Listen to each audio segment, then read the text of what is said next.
Hi అండి. Happy Sunday. మీ పూజ అయిపోయిందా? నా పూజ అయితే అయిపోయిందండి. ఎలా చేశానో ఈ వీడియోలో చూసేద్దామండి. ఈరోజు పూజ కొంచెం నిదానంగానే చేసుకుందాము అని చెప్పి కొంచెం లేట్‌గానే లేచాను. లేవగానే పూజ రూమ్ క్లీన్ చేసేసుకొని, స్నానం చేసుకొని దీపారాధన దగ్గర కూర్చున్నాను. ఈరోజు చాలా నిదానంగా పూజ చేసుకున్నాను. ప్రశాంతంగా జరిగింది. ఈరోజు పూజంతా అయిపోయేటప్పటికి 1 ½ అవర్ అయితే పట్టింది. కనకదార పారాయణం స్టార్ట్ చేశాను. అమ్మవారిని పెట్టుకున్నాను కదండీ!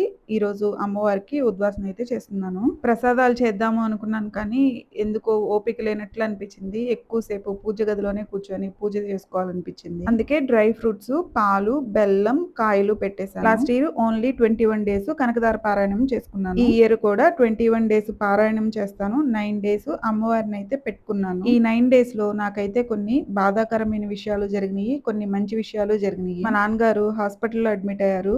తనని నేను చూసుకోలేకపోయాను అనే బాధ, అదే టైం కి తమ్ముడు వాళ్ళు ఉండి చూసుకుంటున్నారు అనే సంతోషం. చాలా రోజుల నుంచి ఒక హెల్త్ ఇష్యూతో సఫర్ అవుతున్నాను. దాన్ని క్యూర్ చేసుకునే వేసు దొరికినాయి. కొంచెం రిలీఫ్ వచ్చింది. నేను అమ్మవారిని పూజించేది ధనం కన్నా ఎక్కువగా ధైర్యం కోసం పూజిస్తానండి. మన కర్మ ఫలాన్ని అనుభవించడానికి అమ్మవారిని పూజిస్తే ఎక్కువ ధైర్యం వచ్చింది నాకైతే. అందుకే ఎక్కువగా అమ్మవారిని పూజిస్తున్నాను. నా పూజ అయితే ఇలా అయిపోయింది. ఈ వీడియో మీకు ఎలా అనిపించిందో కమెంట్ చేయండి.